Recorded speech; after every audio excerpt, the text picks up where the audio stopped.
Welcome all audience. Welcome to the episode 10 of Climate Action in Pakistan, episode 10 webinar series. Today's topic is climate change and religion and the relationship between it. I won't talk more about the topic because I'm not well qualified to talk about it. So today's speaker, Caleb Johnson, will talk more on the topic. Caleb Johnson is my fellow and climate activist in Planet Reimagined Fellowship. He has a background and he has worked in this topic that we are going to talk today. The reason it is not live webinar today is because of the sensitivity of the topic, and like none of our team members was qualified enough to be responding to the audience questions, and like we are here and we have Caleb so that we first learn about this topic, and we just want to deal it with respect and care without affecting anyone's emotions or anything. So hi Caleb, you can begin with your introduction and like maybe introduction in the context of how you came, like what's your background and how you came to this topic and learn and work at that climate change and religion, and then later at the end maybe we can talk about why you switched away from that. Yeah, great. Well, thank you, Lala, for having me, and hello to everybody on the internet. It's a real pleasure to get to speak with you all and share my experiences. As Lala said, I work with Planet Reimagined, specifically a part of the climate active team looking at climate action and the music industry. But I have quite a diverse history of experiences. I was a public school teacher for a number of years in Louisiana, and I worked with the Democratic Party during the last elections. But early in my career, I was a music minister and a pastor in evangelical churches here in Southern California, which is where I'm calling from today. So I have a deep and long history in the church in the United States, the Christian church, specifically the evangelical kind of conservative style of evangelical Christianity in the United States. It's where I grew up, found a lot of my early understanding of the world and meaning, and a lot of my tradition from that experience. And from a very young age was very passionate and well studied in that space. And so I worked as a musician and then as a pastor for a number of years as a young adult.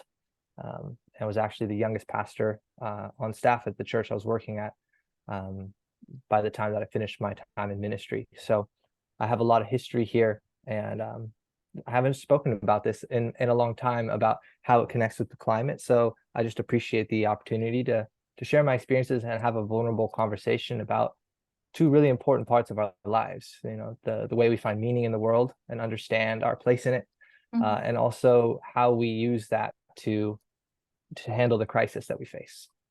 Yeah, great.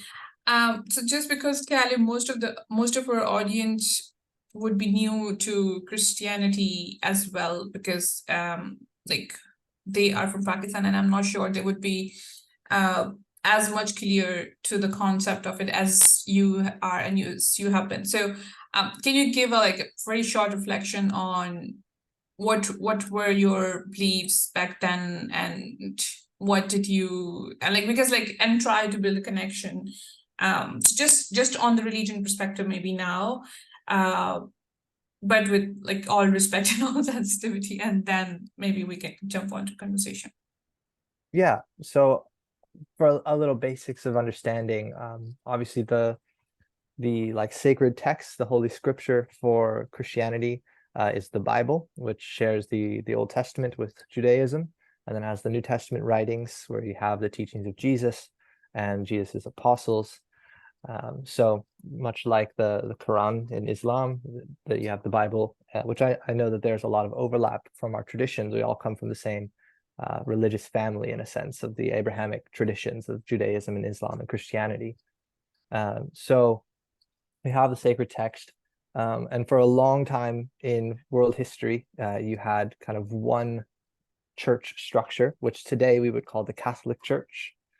So if you think of the Pope and the Catholic churches across the world, but for the last about 500 years, there's also been what's called the Protestant Church, which comes from the idea of protesting the Catholic Church. And so that tradition has a lot less of the hierarchy of the Catholic Church and a lot less of necessarily the respect for the tradition of interpretation and the orders of the priests. So instead, especially today, I can give you a description of the most modern form. In the United States, kind of the most famous and growing form of Christianity, we would call evangelicalism. And this often looks like, you may have seen videos or heard of, it looks like a church service where there is a rock band on stage with lights and everybody singing, raising their hands. And then there's a very motivational speaker who is sharing from the passages of the Bible and giving their interpretations. So it's a lot, there's a lot of entertainment value and like a large crowd. So that form is very famous and popular and growing in the United States. Became very known in one of the last elections, because that form of Christianity in the United States is also very politically conservative and voted predominantly for the Republican Party. So the way that these things kind of stack and manifest in the United States, that's kind of what it looks like. And that's the tradition that I come from. So Christianity is incredibly diverse, just like all religious traditions. But I can particularly, while I have knowledge and have studied the other forms of Christianity, my particular experience comes from this kind of what they might call like a mega church evangelicalism. So my job was to play music, and they streamed it on the internet, and there's 1,000 people in the room. So that's the form of what that looked like. Yeah, so a lot of what you told about your background and like even when you were building the foreground for it, I gathered a lot about relation of religion and music, which you're doing now in our Planetary Imagined Fellowship, like in your group. But I didn't find climate change in any of this conversation. So I'm interested to know, so what were the experiences that led you to explore this interaction? Was it something coming from the system, like places where you were working, or was it something internal or any third party? Yeah, so I would say that the earliest experience would have been in 2007. I live in Southern California. And we have a lot of problems with wildfires, particularly in the last few decades. And in 2007, one of those wildfires was on my back door. And so I had a very visceral experience of what extreme weather events looked like and the damage that they cause. So I think that was an early seed of awareness. A lot of people in modern life, particularly in the United States, live very separate from nature. There's a very, very small percentage of the American populace who still, grows their own food and is like very much attached to the land. And so I feel like for a lot of Americans, there's a separateness when we talk about what's happening in nature versus what's happening in their lives, which is why I think we talk about climate change as like a scientific issue rather than an issue of human vulnerability, human risk, human suffering. And the wildfires really kind of broke that separation for me and made me start to pay attention and be aware. And so I think from there, I also grew up with a mom who was a science teacher for 10 years. So she really instilled a curiosity and a passion for investigation. And my father, even though both of them are also like from the conservative Christian tradition, my father has always been a bit of a rabble rouser, we might say. So he likes to play with ideas and shake them and see if they make sense. And so that's kind of my family tradition.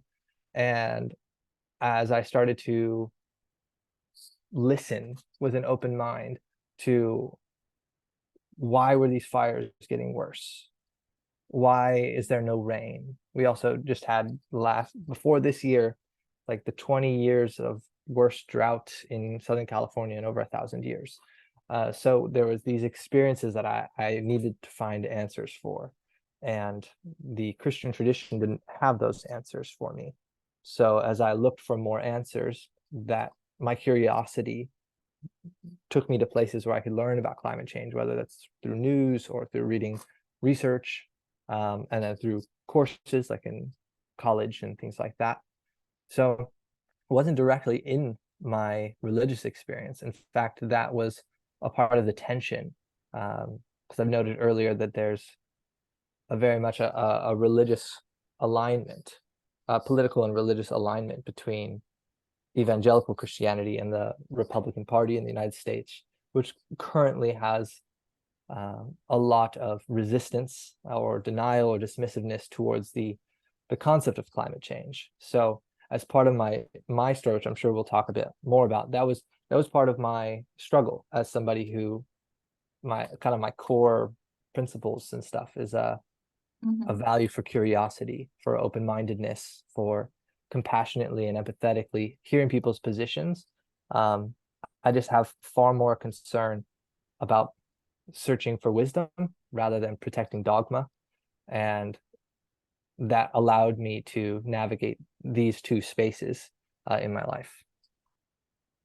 You know what? It's really interesting for me to be thinking it from a very different perspective, because when I started to delve myself into this topic and I was looking for motivation or a way to look for it, it was absolutely different. So I am only thinking, like there was only one way how I was linking. So for example, the person, the dean I mentioned, his name is Dr. Adil. He started to look at the vocabulary, like coming from Islamic perspective, Islamic books and our religion that relates with environment. I don't know, whatever we want that vocabulary, but so that's a different thing. My own perspective, and like the only thing I could think was why we need to talk about it. And even there were so many negative remarks around his work that so these are two, for example, like the most like negative remarks that you can expect is like these are very two sensitive topics and people are already fighting independently over these topics. People already disagree independently on these. Why would you want to merge these two? But still, my motivation was, and I was only thinking from the perspective of that a lot of people, like billions of people, follow a certain religion, be that Islam, be that Christianity, be that whatever, any other religion. And they go to their prayers, be that on Friday or Sunday, with respect to who they are. We can use the platform and we can use the resources and tools to convey the message. Because like I'm sure, so I am a Muslim and I'm sure that Islam teaches us to respect resources and not abuse resources, such as water, such as energy. And if we just respect the use of these resources and behave as we are told to, it by default, we learn to respect the environment and we would know what's the right thing to do. And if I'm a person, well, I'm nobody today, but if I'm a person believing in a certain religion and I have certain values, and tomorrow if I'm a policymaker, that would impact on like if I have a national or international policy in my hands and I have a certain belief, that would impact on that. If I'm a preacher in a mosque, if I'm a preacher in a church, I can use my knowledge and understanding of climate change, which is really important, which I believe is really important. And then we can, because in our Friday aggregations in Pakistan, for example, they talk about like it is like it is meant to be talk about social values such as don't lie, don't steal, and things like which are not essentially religious. So climate change and environment is something which can be talked about, and like so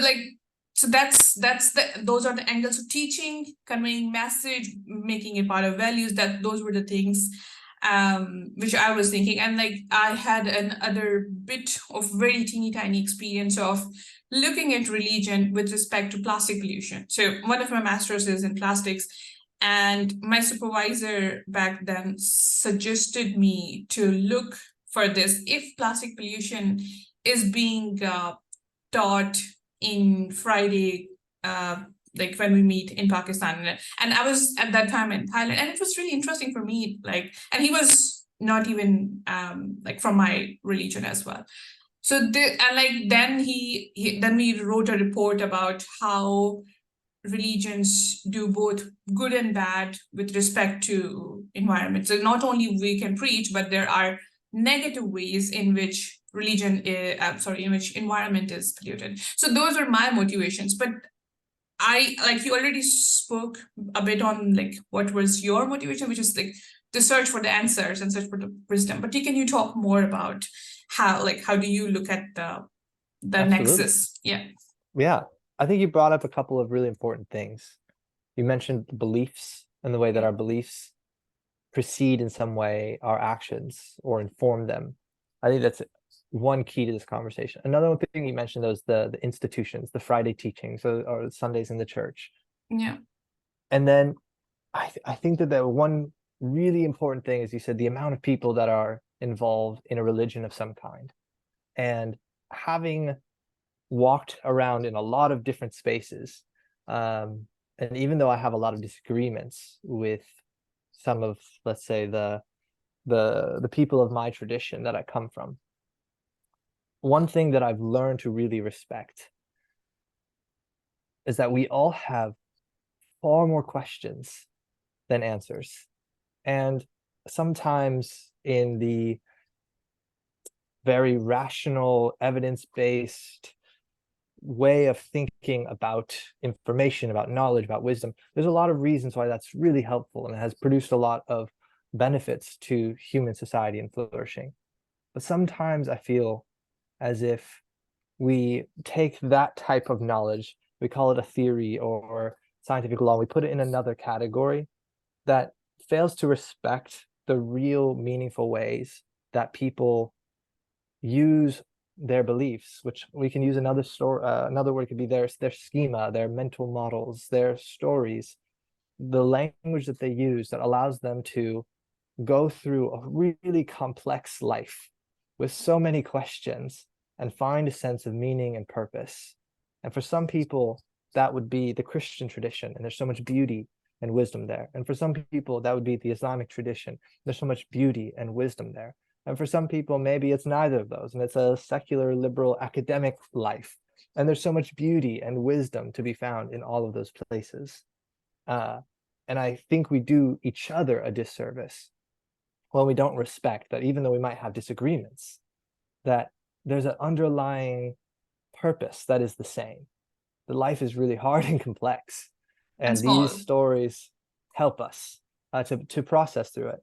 And so if we can start there with that place of shared understanding, empathy, compassion, then we can move to this conversation about our beliefs.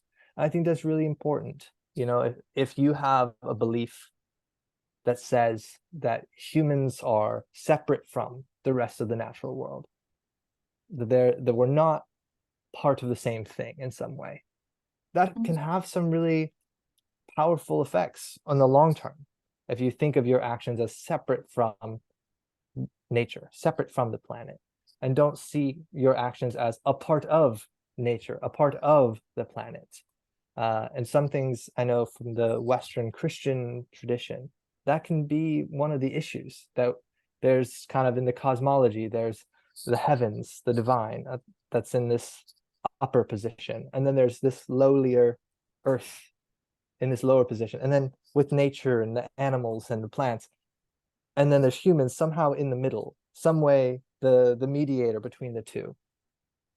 And there's a lot of beauty and wisdom there.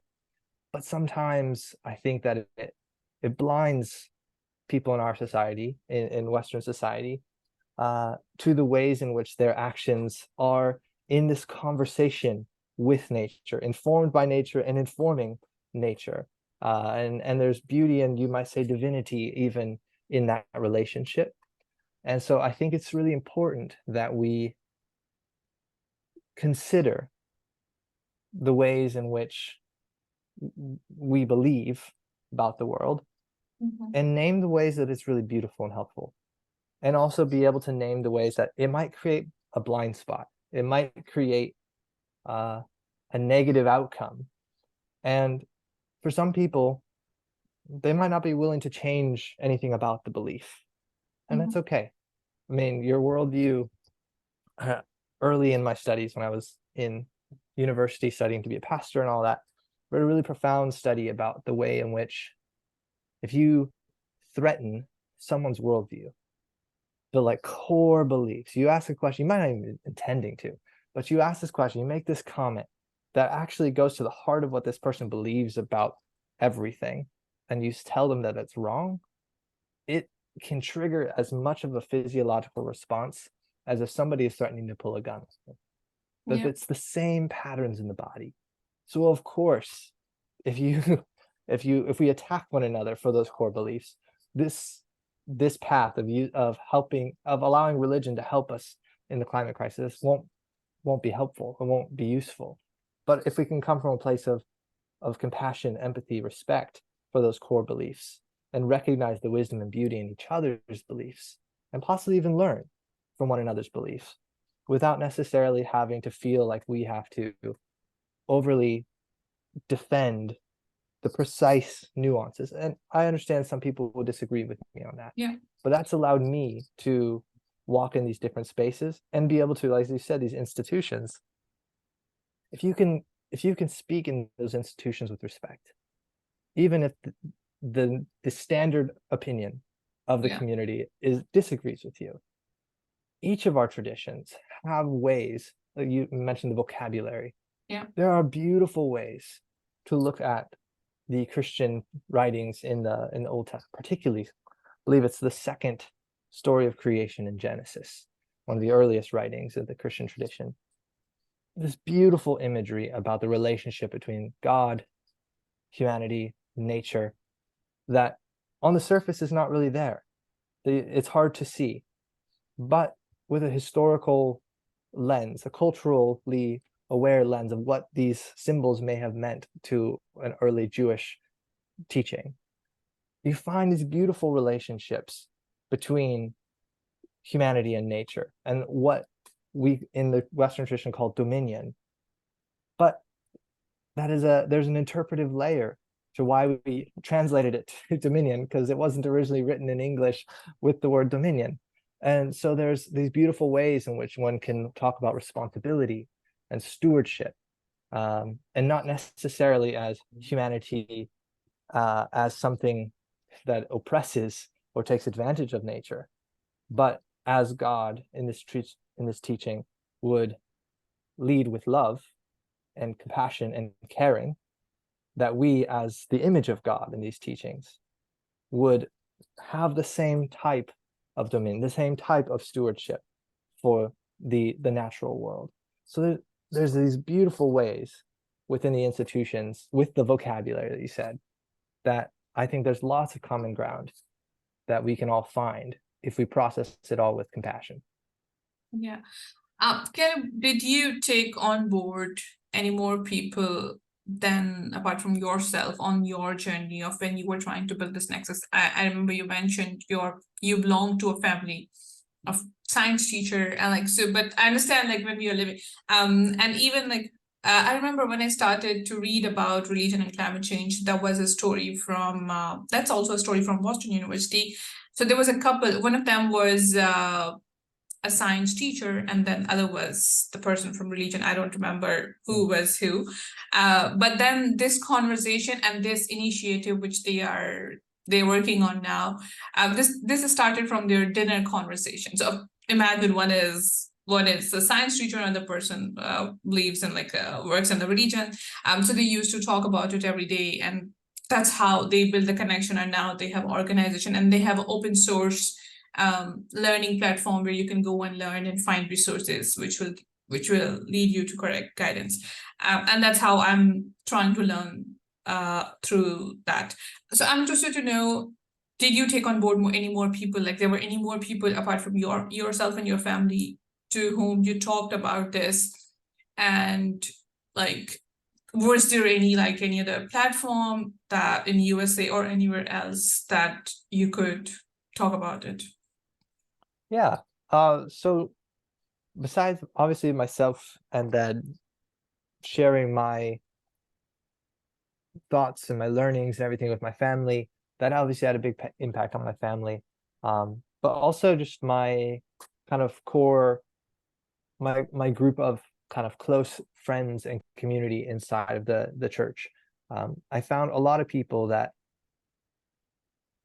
like with anything, if you are somebody that is trusted and somebody who the audience knows that you have their best interests at heart, you know, that there's a lot of openness, even if there's disagreement, there's a lot of openness. And one of the things I'm really proud of was they used to do this, they called it a men's breakfast at the church. So it would be like every couple of months, they would just invite like all the guys and they'd be cooking food and do some sort of teaching or service project or something. And this is not normal in the community that I was a part of, but I was able to convince some of the leadership to, instead of focusing on let's have a great meal and talk about the scriptures or go clean up the local school, right in the church there's this river, more of like a seasonal watershed, and it's got a lot of trash and debris and all of that. And we had been talking about some of the Genesis teachings and stuff like that. So, well, why don't we use this men's breakfast about stewardship for nature and stewardship for our community, and let's do a service project. We actually go into the river shed. We just pull out as much of the debris as we can. And there's that camaraderie in working together, but it's also just a change of location, where instead of, like you said, you are sitting in a pew receiving a teaching, or you are at a school, you know, painting the street signs and things and updating those things. Instead, it was acting out our faith by taking care of the environment. And that was a big step. There was no direct line to climate change made, but a direct line was made from the Christian faith, our teachings, our traditions, and expressing it through care for the environment that we all share. And that's, I think, one of the important parts about all of this is that there are precise academic terms for all of these issues. And when we're making policies, we should use those and use robust data. But sometimes when we're talking to the people that we love, we know that certain words, even if you look them up in a dictionary, they mean one thing, their experience is going to hear that word in a different way and might get in the way of the conversation you're trying to have. So the church that I was a part of ended up putting solar panels all over its roof and cleaning the debris from the river, but they never talked about climate change. But they did talk about their relationship to the environment. So I think it's an important nuance in how we use language and being caring enough to identify when certain words are not going to be helpful, but we can still instill and teach and share the same values through a different set of words. Yeah, it's pretty much same in case of Pakistan as well. If I go today and start talking about climate change, I'm sure even today, especially if I use the term in English language and I tell everyone that this is happening, and nobody would actually react. It would be still, as you said at the beginning, it would be still a scientific and maybe political matter, because so the main reason being the kind of impacts that's happening in Pakistan. Maybe we just need to use that terminology. And like, for example, if you tell them about heat wave, they know it's real. If you tell them about crop pattern changing, they know it's happening. If you tell them about the floods that happened in 2022 last year, they would understand all of that because they can see it, they can visualize, and they're experiencing it, like being affected by it. But like at the same time, then when you like some of our like my father and my grandfather's generation, even they used to acknowledge that the globe is warming, so they understood that. But then of course, like some of the terminology we can just not go and throw words and like climate change and all that. Yeah, you're right on that. So at the beginning you said you started this all started with the wildfires, and then you started questioning yourself and question nature. So did you find your answers? You gave some of the answer while you were talking about your values and insights, but if I straightforward ask you, did you find some of the answers, like why is this happening? Does this has any relation to, and what did you used to believe and what you believe now? Yeah, I think it's a great question about what you used to believe and what do you believe now. And I think now I have far more humility in my lack of answers, but I also would argue that from as best as I can read, if I take the issue as seriously as I can and respect the expertise of the people who have spent their entire lives working in this area, even challenging it up against other people who disagree, who also spend a lot of their time in this area, I have come to the position that climate change is real, that it is human caused, that it has a lot to do with all of the not just carbon emissions, but greenhouse gas emissions and all of those effects. So I guess you would say my positions on the issue have become very mainstream in that way, as far as like the scientific consensus. I do tend to more highly prioritize a like justice and human-centric lens of the issue, in the sense that we can talk about reducing emissions, but that we need to simultaneously be talking about how do we care for people through this crisis, where we already have a lot of built-in warming that we haven't yet experienced. And we also have the injustice of people who have exploited and used a lot of fossil fuels to great effect for themselves and for their societies. And we have other societies who have not had that benefit.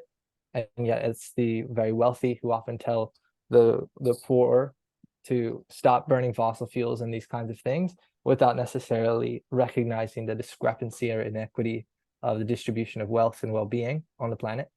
So that's the approach that I have to the issue. But I think that what you said, like what you used to believe versus what you believe now, I think a lot of times, especially for those of us who grow up religious, and this might be true in everybody's case, even if they grow up in a different kind of tradition, what we believe is about who we belong to. The stories that we tell, the language we use, it's all signaling within our groups, within our tribes, that these are my people and those are not my people, and that's how I feel secure, and that's how I make sense of reality. And sometimes when we say a whole string of words, and each of those words have a precise meaning, but actually the whole sentence was just signaling to the people around us, this is who I am, and these are the people that I belong to. And so I've realized, looking back in my childhood, there are a lot of beliefs that were a part of being a person in my community. And I found a lot of prestige and meaning and value and community affirmation by believing what you were supposed to believe. And so on the climate issue, it was less ever explicitly taught, because climate change isn't like a direct thing inside of the sacred texts, which I think is what allowed there to be a lot of wiggle room, because I've always been a person who takes, I get very scholarly and academic about my thinking oftentimes, and so it would get me in quite a bit of trouble in the communities that I was a part of, because I was always intent on thinking, well, this wasn't written in English, so this was written in Hebrew, and the issues we're talking about You know, there weren't cars or climate change or any of these things. So this is a different context. And so then I would look at history and I would look at different interpretations and scholars and try to wrestle with all of the details to get meaning out of it. And since climate change is one of those places where we have to take values from the teaching to apply, it was room for me to do that inside of the text. There was room for me to think, you know, well, how could I look at this maybe a little bit differently, or make there be a lack of hypocrisy, that like the values stay consistent. Yeah, so I couldn't necessarily tell you precisely what I believed about climate change, let's say when I was 16, or not questioning this at all, except to say that at the time, climate change was very much dismissed in my community. So it wasn't even necessarily not believed, it was just not considered. And there's a difference to those things. So it was as I accepted the challenge of considering if there was something to climate change, that I started to find, again, as somebody who comes from a family of educators and whatnot, trying to think critically and stack the evidence, that more and more it all pointed to, oh, this is real. But I can come at it from these values, which I think is why I tend to ground it back into a matter of justice and human care, without denying the scientific greenhouse gas amounts in the atmosphere and things. Did anything stop you from this direction? Did you find any obstacles or any, like, maybe internal stops that stop? Yes. Something that's true of all institutions. They try to continue. And oftentimes that looks like maintaining the structure, maintaining what are considered to be the correct rules. Like the status quo positions change very slowly within an institution, that especially one as old as our religious traditions. And so I knew, particularly with an issue like climate change, some of the other issues of our time that are very political. And at least in the United States, there's a very, like I said, a very pronounced linkage between your religious and your political positions. So I knew that even if I could make a very strong theological argument and case for why caring about climate change, doing something about climate change, is a very Christian idea. It is a very beautiful expression of Christian faith.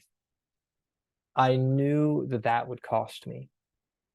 That would cost me possibly my job. That would cost me the esteem of the people around me. In Christian language, and unfortunately these are some of the things I experienced, if you question the beliefs too much, then your, what they would call salvation, or your relationship to God, comes into question.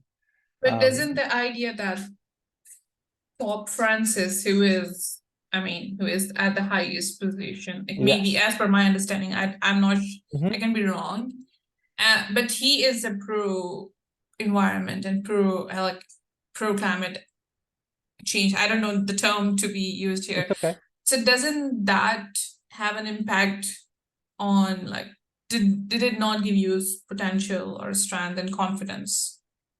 Because so for example, if the greatest leader in my religion has a support on certain cause, let's say not even climate change, then maybe I should have the confidence. Didn't it give you the confidence?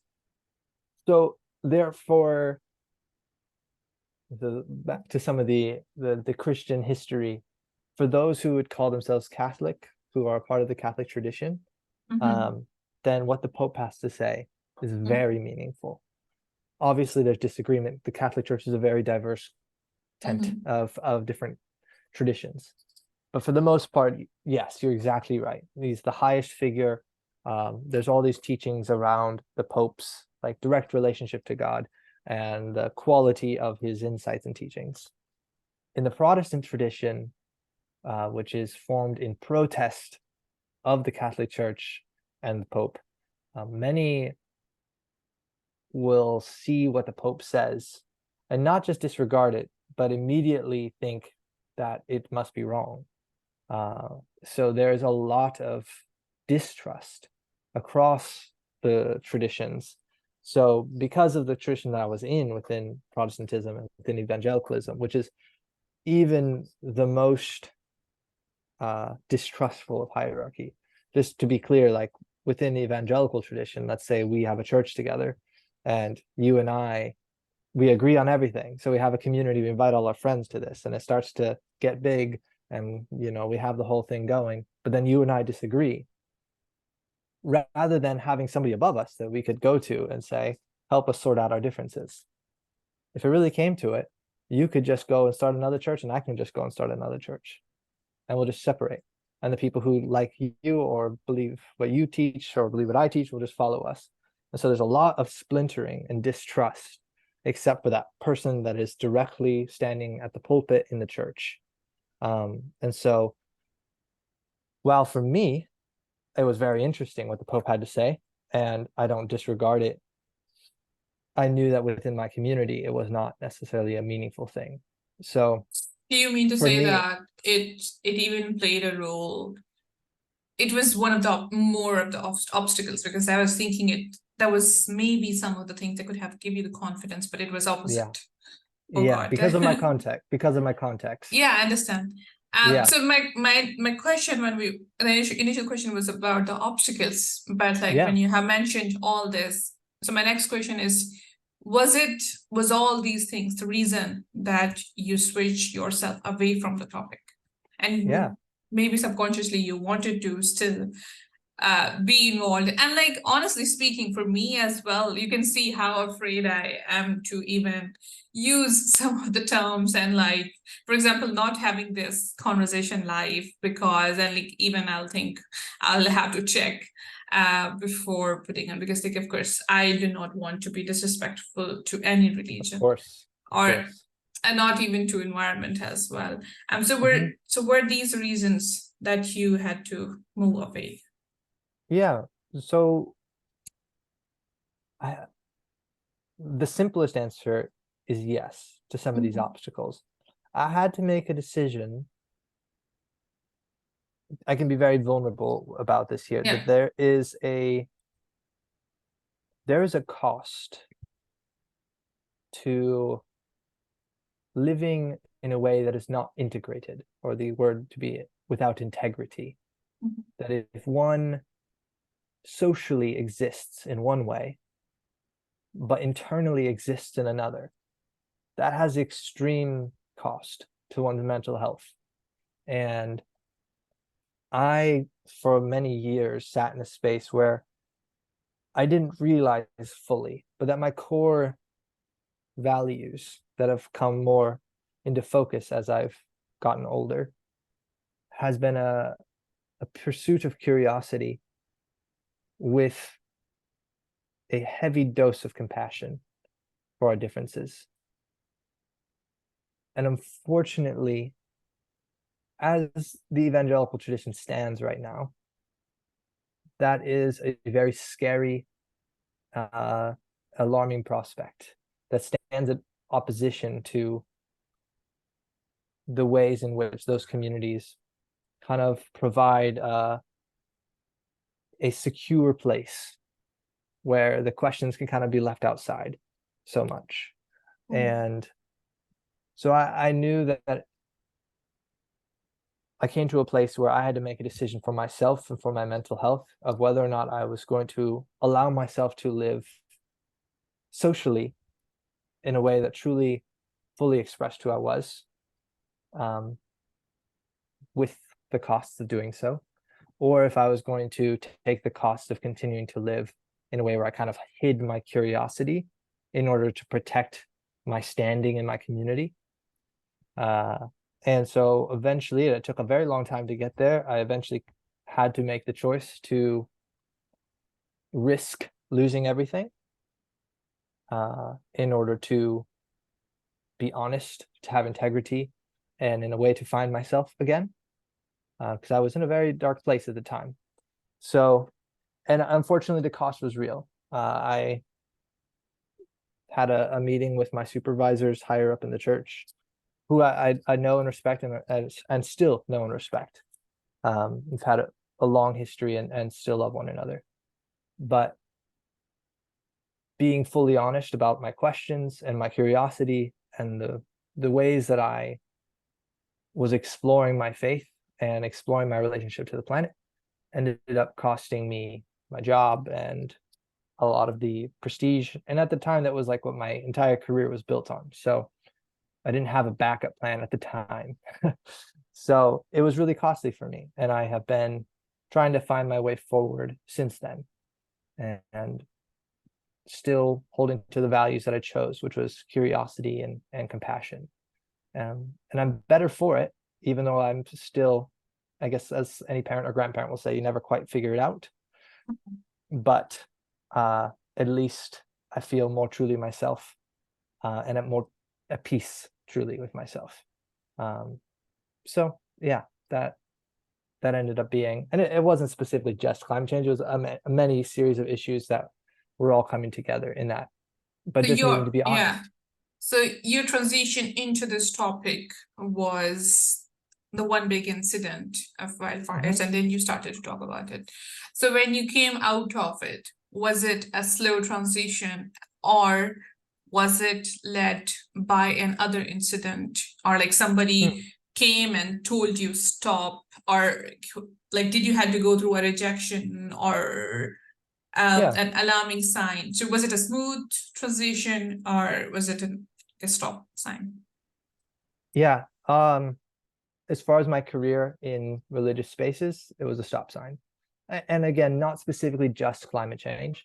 The same curiosity and willingness to explore within the tradition, and willingness to hear the wisdom and beauty of other traditions, all of that simply just does not fit within the tradition that I grew up in and came from, and had a career within, and all of that. Within the people that I love, my community of friends and family and whatnot, there was first a concern, but a lot of those people I had already started to open up and ask my questions and share, like, well, what do you think about this? What do you think about that? So they weren't entirely surprised, and have followed me on this journey. And many see the world in ways far similar to me now. But I knew for myself that I could not place myself back into a space where my salary, my day-to-day ability to feed myself was based on defending dogma that is just not true to who I am. For others, that is a beautiful life, but for me, I knew that I needed to have room for my curiosity and willingness to explore the ideas from all different angles, and that's been far more true to who I am. Okay, so like now summarizing it, maybe what role do you think climate or religious leaders could play? I found a very interesting opportunity. This is a fellowship that's happening in USA next year. I shared it with you already. I've also applied for it. I'm not sure even if I qualify because I only have interest in that. But these kind of things give me a real hope, because I really believe that religion is a potential tool to be used for the advocacy, especially related to climate change. So what role do you think climate or religious leaders could play, and like, do you think there would be resistance in that as well? Yeah, I think that we're all very complex people. So there are probably many climate leaders who are religious, and many religious leaders who care about the climate.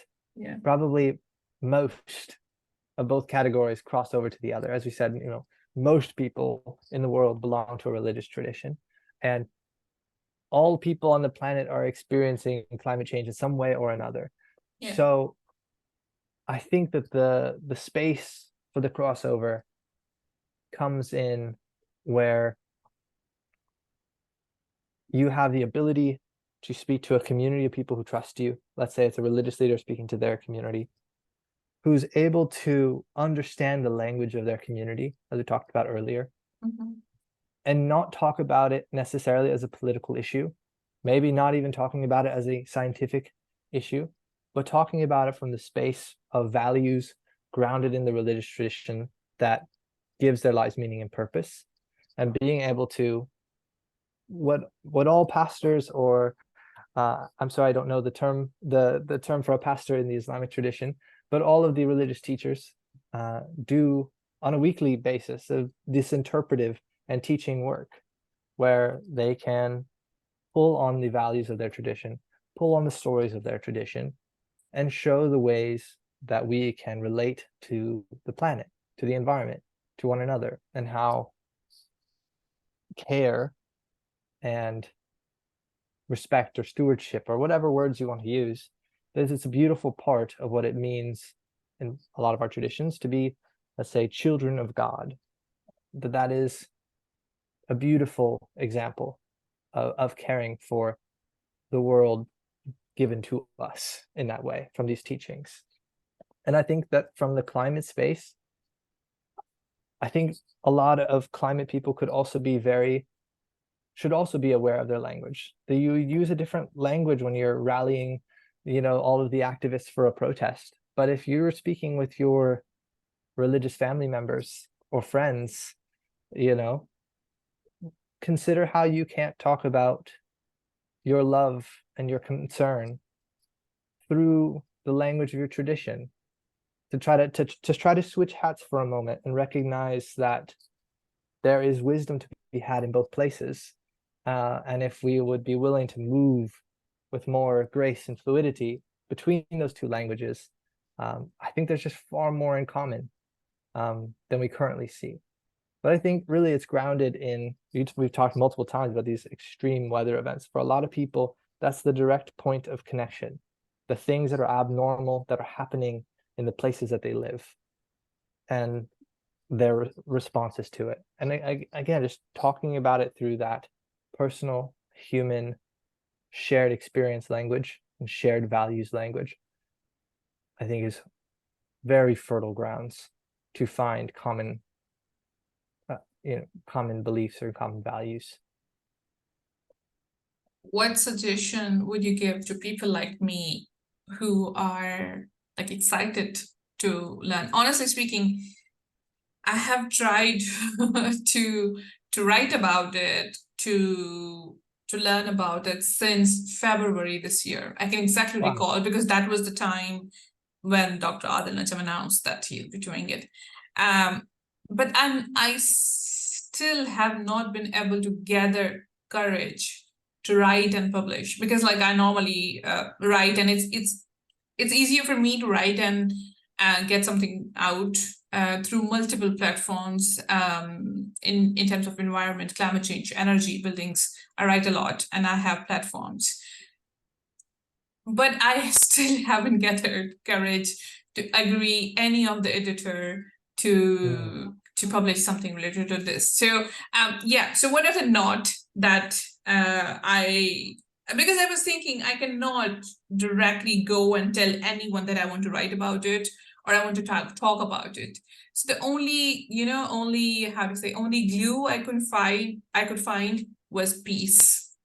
So now I've started to advocate about peace and climate change, or peace and environment at the moment, without mentioning faith or religion anywhere, because once you bring the context of peace and climate, so because I believe so my motivation into that comes from when I think of World War.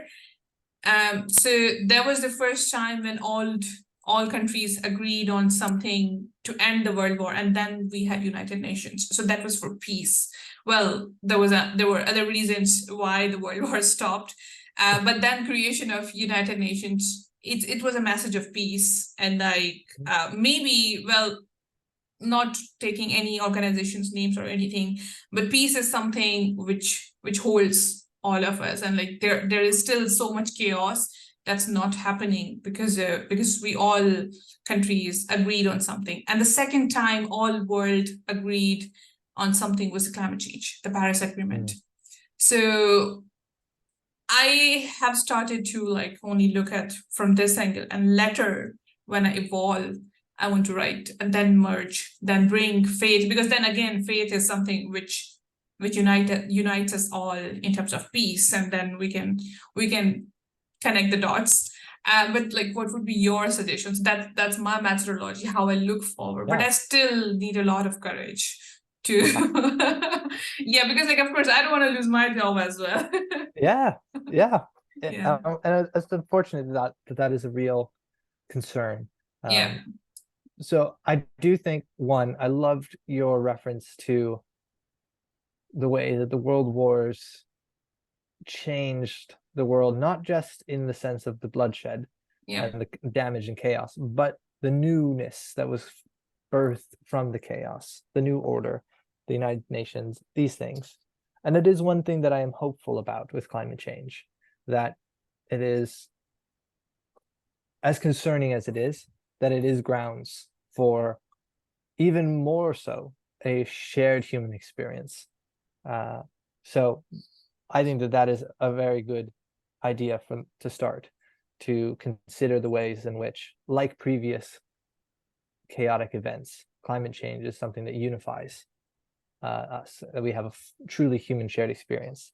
Then I also think, I like how you were talking about peace.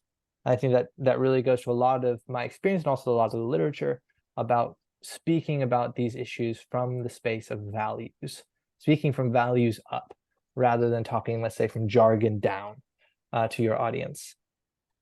And one piece of that as well, I think that we gain a lot of credibility, we gain a lot of authenticity when we can speak from our personal experiences out, rather than kind of demanding changes of the outer world without expressing where that comes from the internal world, the internal experience. So I think you have a lot of the right sentiments already there, linking this human, a truly shared experience, speaking from shared values. And if you want to speak about faith, I think it's really important to first speak of it from your personal experience.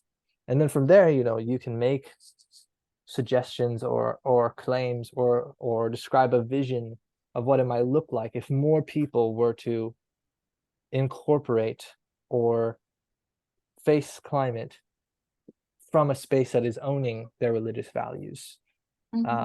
So I think that is the right space.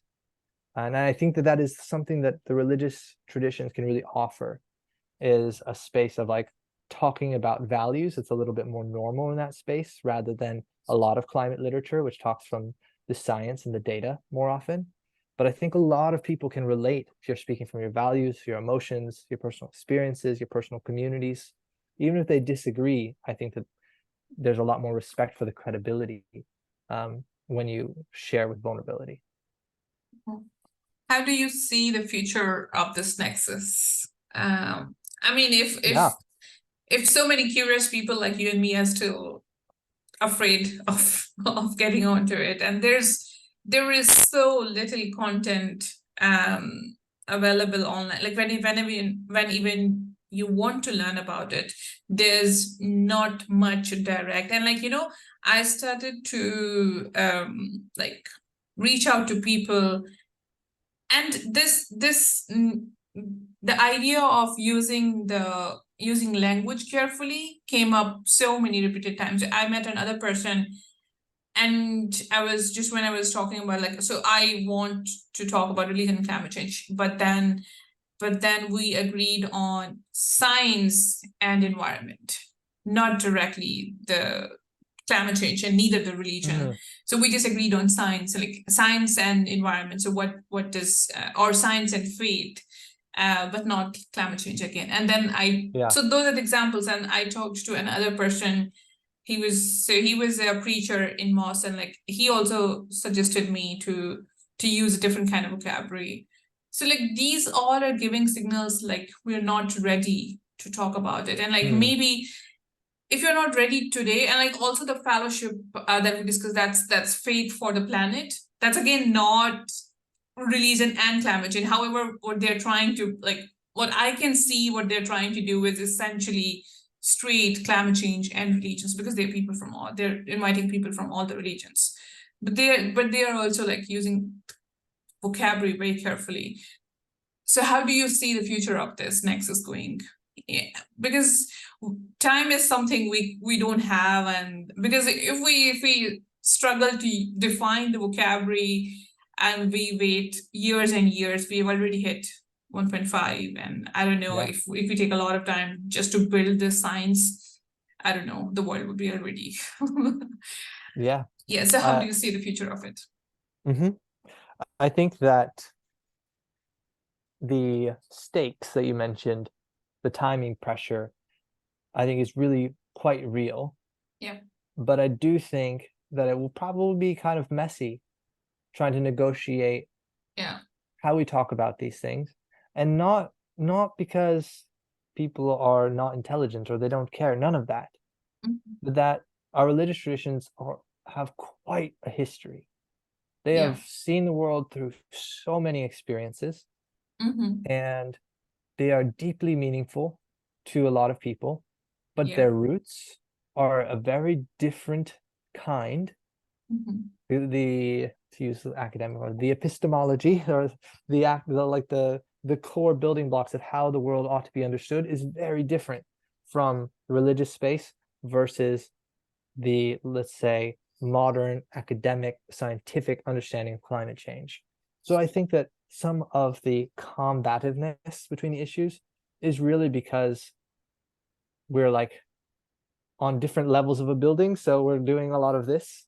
So it feels like misunderstanding and conflict, even because we're just using a different form of knowledge, a different form of understanding the world. So I don't think it will ever I don't think it's necessarily going to be easy, but I am very hopeful because, as we said, there's a lot of warming built in, unfortunately. So in many ways, we're trying to figure out how to decouple growth in emissions and be able to pull the temperature back down rather than keep it from getting up there because of the built-in emissions in the atmosphere. What that means is that more of these extreme weather events that have startled many people into considering this issue will continue. And I think that the more that we experience this, the more people out of necessity will wrestle with what it means for them, what it means for their life. And I think that those leaders in our religious communities who are willing to vulnerably share the concerns that we have, and depending on how bad it gets, which we don't know, but there is a case to be said that it might get pretty bad. And in that space, it will be hard to not talk about the crises and the damage that we are experiencing. And I think a lot of people will turn to those places of comfort and meaning, their religious traditions, in order to wade through the chaos, the complexity of the situation. So I'm hopeful in that way, that because it won't be able to be ignored. But I think the sorting out of it will be messy, and some people will probably continue to reject, unwilling to reconsider how they've interpreted their religious traditions. But I do think that many people faced with the experience, and I say this based on history, because like you said, with World War II, the Christian tradition was incredibly changed by World War II. The theologians that came after that experience had to wrestle with the extreme carnage, violence within the Christian tradition of this question of where was God during the war, and why did God allow these things? These were very profound theological questions that came out of that experience that dramatically changed the Christian tradition. And if history would repeat, then climate change will do the same thing. And that could prove to be a very meaningful evolution of the Christian tradition and probably of all religious traditions as we try to sort through what we're all experiencing. That was really interesting. So the question of where was God, I've thought about it a lot of at a lot of different places. And I remember I had serious argument with one of the friends while I was in US.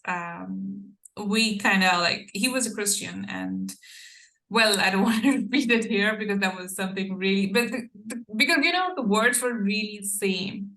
Where was God when this happened? But so that was me in 2015 when I asked this question. But later in my life, I think religion has helped me to face the situations some of the time. So I remember one of the times, I was in a therapy, and like the therapist asked me, do you have a cope mechanism, or what helps you? And like even during an interview, so some of the interviewer asked me, what's your cope mechanism when you face something? So my instant reply without thinking was religion. It helps me. So if I'm going through a difficult situation, religion helps me to hold. Religion helps me to think about it and like wait for the brighter side of it. So when you were mentioning that you are still hopeful and like the world war and religion, I was also thinking that even if we end up in a very bad situation, even if we do not have so much adaptation measures, but I was thinking, I'm not sure religion would help because so what I was trying to say that religion might help in that context, but I was just trying to think of what happened during 2022 floods in Pakistan. Then I was just thinking about like, was religion helping at all? The simple answer is no, it wasn't. Maybe on emotional level, on mental level, it was helping you, but the reality is, if the outdoors is not really helping, maybe I don't know. I don't know how people felt about it. It helped them or not, but I don't see how it helped. So that's all from my side, Caleb. Thank you so much. But if there is if there's anything we missed and you were thinking about and you want to mention, or you want to mention more about, and you want to build the connection of music, climate, and religion. So for example, my knot is peace. Maybe I can see your knot is music. In future, maybe you try, because you have a relationship with music and religion, and then music and climate change, and then there is climate change and religion. So maybe you want to mix them all, and like if you have final remarks on it. What I will say about music and whatnot is that art is another one of those shared human experiences. Just like we have beautiful traditions and stories that ground our cultures and provide meaning to our lives, and just like we are all experiencing a changing climate, we also all have some form of art or music that allows us to exist in a different way. It lets us feel emotions in a new way. It lets us dance emotions out of our bodies, or it allows us to see a beautiful painting and access a different angle on life. And I do think that music probably always have that power on humans. And I think that's a reason why music is a part of all of our religious traditions as well. Exactly. Because it's deeply a part of all of us. And so I'm very supportive, and I mean, that's why I'm doing this project with Planet Reimagined. But there's so much space for art to help us transcend differences and to help us process through disagreements in a space that isn't meant to be combative. There's something beautiful about art in that way, where we can gather together and enjoy something and process our feelings about something without necessarily being cued to debate. So if anybody, including myself or you, wants to use their art to express their experiences and help others to process their own. I think that is a wonderful idea and has all of human history to back that up as being a meaningful way to move forward in the crisis. But yeah, other than that, I just really appreciate your invitation to talk about this. I haven't talked about this in a long time. Unfortunately, because of the politicalness of climate change and the way that religion in the United States stacks with those issues, oftentimes my religious background is not necessarily seen as helpful or an asset in that way. Mine neither. yes. So it's deeply meaningful to me as far as who I am in the world. So I just appreciate you inviting me to talk about that and to process through this with you. And I hope that it's a meaningful part of your story as you continue to research this. Yes, it is. Thank you so much, Caleb. And that's